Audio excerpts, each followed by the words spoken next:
giving me something to do. But recently, I cannot win.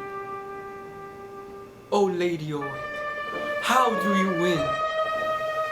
You come to me on the day of my daughter's wedding to ask me how to win in Heroclix. Hey everybody, welcome to another episode of the OldLadys LongBox, where I take a bad figure and make it good, and take a good figure and make it better. Today is a normal format, and I'm going to talk about the Namor from the Avengers set that I opened not too long ago. So let's go ahead and get into it. So this Namor, you can play him at 225 points or 150, so he's a big monster. He's flying, of course, in down, which is really nice. And he has improved movement. He can run past characters, which is really good because before the new rules came out, when you were flying, you could just fly past and no problem. But now you can fly past characters, but you have to roll for your breakaway. So he doesn't. He just runs right past them, no problem. All right, so now starting with this dial, he's got an 11 charge, 11 super strength, and 18 impervious with 4 damage.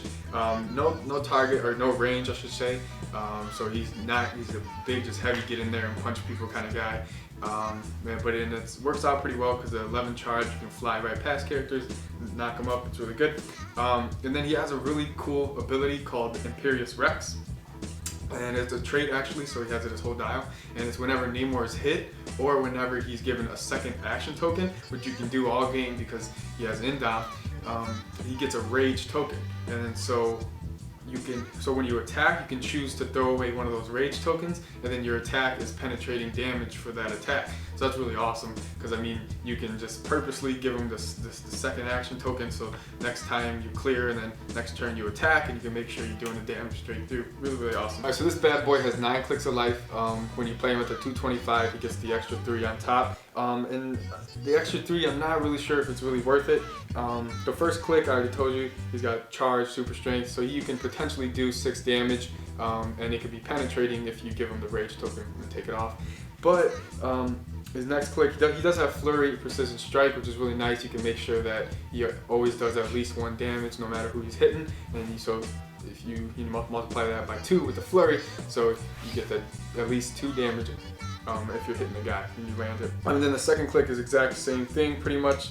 Just 9 flurry, 11 precision strike. His defense switches to invulnerability though. So you're getting all that, but you're getting that, but for 75 points, I don't know if it's really worth it. But at 150, he's really awesome, especially when you get to his later dial. So the 150 click, he opens up at 9 charge, 11 super strength, 17 impervious, 4 damage. So it's pretty much the same as the first click, except he has 1 less defense and 2 less movement. But other than that, I mean, you can get him up to that rage again, and then discard super strength with an object. Boom, you're hitting the guy for 6 penetrating. Pretty awesome for 150 points. But where he really shines is at the end of his dial. So at the end of the dial, he has flurry, and then he has a special defensive power, which is really awesome. It's called Entrench Recovery. So Namor can use toughness. And then when Namor occupies water terrain, he can use regeneration, and lines of fire can't be drawn to him. So what that means is when you're on your last 2 clicks here, you can run into water terrain, and then they can't shoot you. They have to walk in there. So a lot of characters don't really have the swim ability, so they're gonna have trouble trying to get across the water.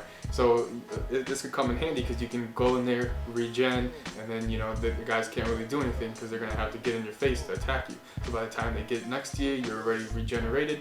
Boom, you can land some hits. So that's a really overpowered power. It's awesome. All right, so he's got team ability, Xmen, of course. His keywords are Atlantis, Defenders, Illuminati, Ruler, and Xmen. So he's kind of versatile. You can play him on Defenders team if you really wanted to, which is really cool. But of course you're going to want to play him on the Xmen team to get the Xmen team ability.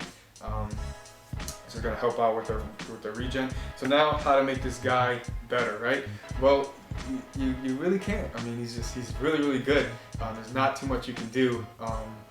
Obviously you're going to want to play a map with water terrain. So if you can, you're going to want to try to play an Xmen team so you can get that bonus to your dice roll, so then that way you can go ahead and win the map and choose a map with water terrain, and then you're gonna take out your opponent. It's gonna be great. The sculpt is really cool. For whatever reason in the starter sets, the painting is always kind of off, but they came through with this sculpt. Just his eyebrows look kind of weird because if you know from the comics, he's got like really high tweed eyebrows, so they look kind of weird.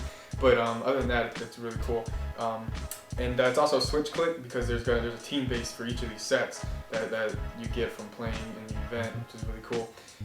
But other than that, I mean, if you guys want to check out Namor, want to check out a comic, I definitely recommend the Avengers vs. X-Men. There's this cool kind of thing because Emma Frost is with Cyclops, and then she cheats on Cyclops with Namor. It's kind of this cool dynamic if you want to see some lust and other kind of things. You can go check out that comic. But other than that, thanks for watching, guys. Leave a like, leave a comment on some other figures that you would like me to take a look at. And other than that, thanks for watching, guys. Have a good one.